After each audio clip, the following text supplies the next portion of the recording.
Hello, I'm Mark Schildhaus, and because things on the internet seem to lose their date pretty easily, today is actually March 16th, 2023, Thursday, March 16th, 2023, and this video will probably be released to YouTube in a couple of days after I do some processing. I have several videos I need to produce to kind of catch up.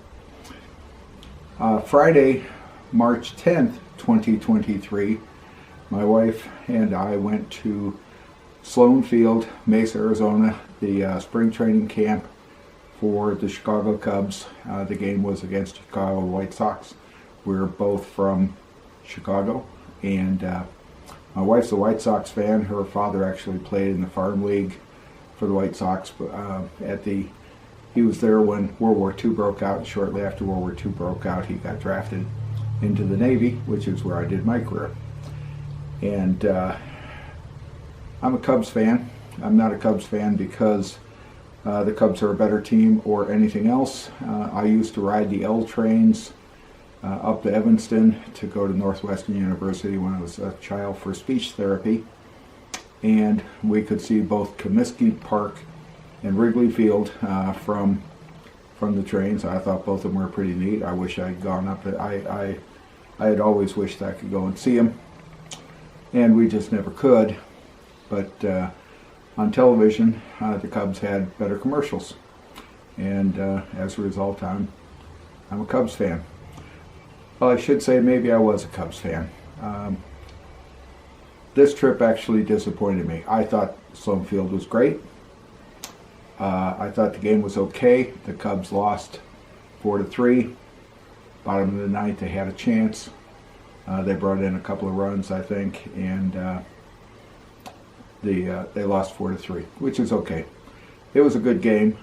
Getting used to the new rules. I keep score at games because of the new rules and some issues, coordination issues with my right hand, my right arm. I was having problems trying to track the game, and the new rules I kind of like. Let's get the game moving. Baseball's a slow game. I once described it to some school people as a game of a system of 11 people or 10 people on the field. One very active called the pitcher. Two semi-active, the catcher and the batter, and then the remaining 7, I think, if the math works out, to be observers until something happens. And most of the observers have nothing to do. If the balls hit line drive to second base, pretty much the second baseman moves. The shortstop may move to back him up, but probably stop. The first baseman moves over to the base. The runner tries to run to first base, and a throw is made, and probably the pitcher, the catcher, the batter, second baseman, first baseman were probably the only people who really had anything to do, and most of those were backup. So my wife goes on the internet and gets tickets. I will tell you that she went over to the Cubs homepage, told them she wanted tickets. I guess I didn't do it, she did it. I guess they sent her over to a third party, and third party turned out to be StubHub. She bought tickets. Afterwards, I would find out that there was like a 25% fee per ticket, which really increased the what I thought was way too high ticket price anyways. And we had to buy reserved parking ahead of time. We didn't know the situation. Found out that there was a massive fee on top of that. Personally, I thought the tickets were too high in price. I thought the parking was outrageous. I thought the fees added onto the tickets were totally inane. But we can now say we've been to Sloan Field, Mesa, Arizona, to watch the Cubs and the White Sox play a game. I will tell you, we'll probably never go back again. It's simply too expensive. Utterly ridiculous. And the price for refreshments and stuff and I'm celiac. I can't eat gluten, no wheat, no rye, no barley, therefore no malt, and not a friendly gluten-free ballpark. Very nice ballpark, and we're going to show you some of the pictures we took while we were there. Very nice ballpark. I kind of like the new rules once I get used to them. Keep the game flowing.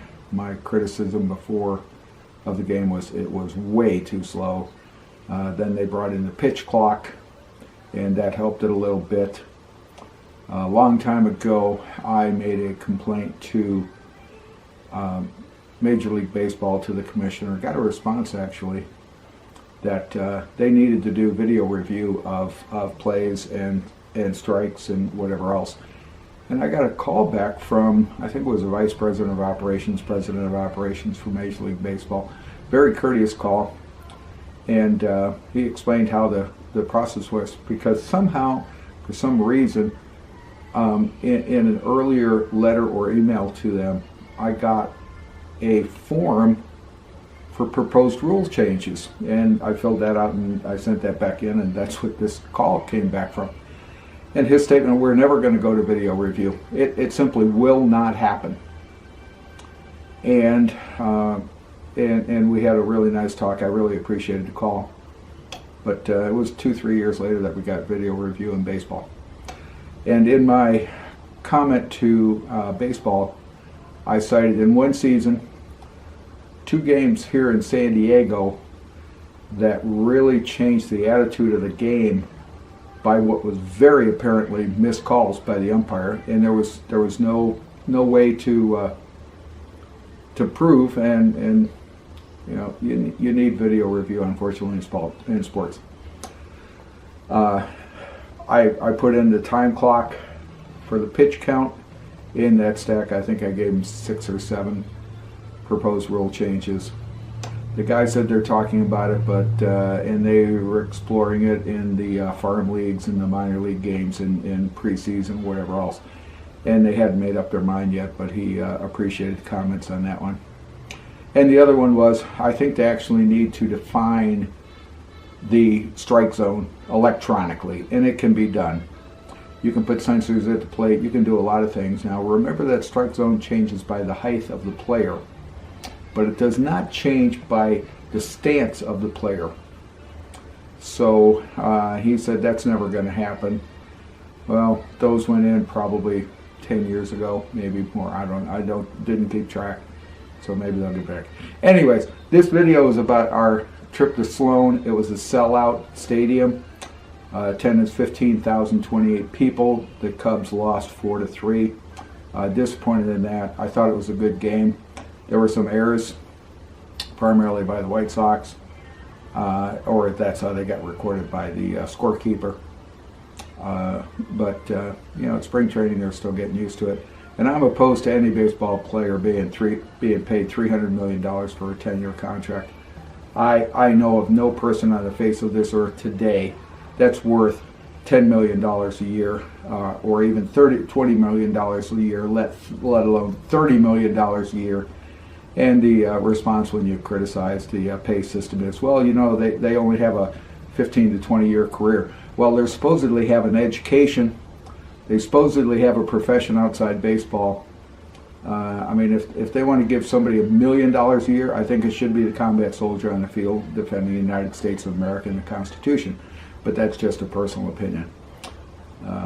Just to get political, I drove a ready-mix truck before I went to college, and for almost 2 years.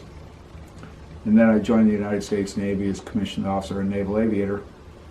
And I was in the Navy 3 years before I made the same amount of money that I did as a commercial truck driver without a college education. And I oppose paying pro sports these millions and tens and millions of dollars for annual service. To me, that's utterly ridiculous. You can criticize that. It's called opinion. My opinions are never wrong because they're opinions. Facts would be right or wrong, but opinions are never wrong. They're opinions. So let's get on. I think Sloan Field is a very nice field. Kind of a mess to get in there for traffic. but once you're there, it's a very nice field. Let's get on to the video. Thanks for watching. Check-in at Sloan Park was pretty easy. Walked through the metal detectors. They weren't even on. Opened up your bag. I had to open my camera case to show them it was actually a camera. I'm not sure what they expected, but that's okay. Because we didn't know the field, I walked up to fan services. This woman was pretty friendly. Asked some questions about the field. We got a first time, my first visit to Sloan Park thing for my wife and myself, which was kind of cool. They gave us a scorecard. I keep my own score sheet. I'll show you that here in a bit. And several pages. It was 4 pages, card stock, so that you could write on it, which was nice. If I would have done it, if I would have used it. And schedule for the Cubs and their team roster, pretty big, 74 players. So this is my score sheet. I keep score a different way. Excessive, compulsive, micro-perfectionist. I want to know when the strikes, when the balls, foul ball, errors, whatever else, where the balls went, how the runners progressed. This is where my number one annoyance with Sloan Park comes in. It has to do with the pitch clock. It has to do with just the fans, simple courtesies, the interactions of the new rules, whatever else. The aisles at Sloan are rather narrow, so when 2 people are coming, they both have to yield left to right. They have to face each other to get by. We had seats, I think we were in section 310, row 10 or 11, seats 19 and 20, and I was on the aisle, and I was getting hit literally by everybody who walked up and down the aisle. That was annoyance number 1. Annoyance number 2 is the new pitch clock is at 20 seconds, I think, and because of that, there's literally no time for a fan to walk up and down the aisle without something happening on the field. And so the pitcher's about to throw the ball, and here's people walking up and down the aisle carrying their beers and their popcorn and their pretzels and hot dogs and whatever else, and you can't see what's happening. I finally got frustrated, 4th, 5th inning, and just gave up. I wasn't able to see the game because people were walking up and down the aisle, or people were standing up while plays going on, standing up rearranging the stuff at their seat, or they stood up because somebody in front of them stood up, and because of that, whatever. I was frustrated. I wanted to watch a baseball game. What I got to watch was a lot of fans move around. I didn't see much of a game. Finally, as my score sheet shows, 4th to 5th inning, I just gave up. I just quit. This was near the entrance inside the park. One of the other guests took the photo for us. I'm wearing my Cub shirt. My wife's wearing her White Sox shirt. It was kind of fun. We walked around the field. This is the left field grass area, and you could sit here and the scoreboard and whatever else. It's a nice field, really is. We're walking around. We're along the right field line. It's a small park, obviously. Spring training, 15,028 was a sellout, and it was full, and it was busy. More just walking around the park so you can see what it looks like. Clean, new, whatever. Spring home of the Chicago Cubs. I have now been to Wrigley Field once. I have now been to Sloan Park once, and quite honestly, my bucket list for the Cubs is complete. Part of that's due to ticket prices and fees that StubHub added, and whatever else. I'm disappointed. I'm severely disappointed. This is a view of where we're sitting. I think it's section 310. Rows 10 or 11, seats 19 or 20. They were pretty expensive, and quite honestly, they were block view because of the other fans constantly moving around during the game. A lot of stuff about Chicago food throughout the park. I'm celiac. No wheat, no rye, no barley, therefore no malt. And we checked at several places. About the only thing I could eat was kettle corn. I don't like the vinegar aspect of kettle corn. It gives me a headache. So I was down to Coca-Cola and snacks that we brought into the park, which we could do. This is a view from our seats. We're out looking out at the scoreboard. Nice scoreboard. You can see where the lawn is. That green section you can't put anybody on, that's fenced off, and left and right of that green section is lawn, and it was full. This is a view of the infield from our seats, and you can see the great view I had with the person sitting in front of me. And at the moment they were sitting in the aisle. I had the aisle seat on my row, and that person was sitting in the aisle talking to the person in front of me. This is the end of the game scoreboard. White Sox 4, Cubs 3. Bottom of the ninth, we scored 2, and just couldn't bring it up. We had a couple men left on base, I think. I'm used to Petco Park. They give you all sorts of stats at the end of the game, time of the game start, end, duration, runs, hits, errors, men left on base, all that stuff. I like that. They didn't give us anything like that here. This is it. As we were walking out, this sign was on the building, and someone was nice enough to take our pictures. We were standing in front of it. So we've been to Sloan Park, Mesa, Arizona. That in my bucket list, or whatever you want to call it, is now complete due to the fans, due to the new rules in baseball, due to StubHub with their added fees, whatever else. I have no intentions to go back. I was honestly disappointed with the whole thing. Very nice park. I thought it was a good game. I wish I could have seen it, and I was disappointed. And I've been to Wrigley Field once.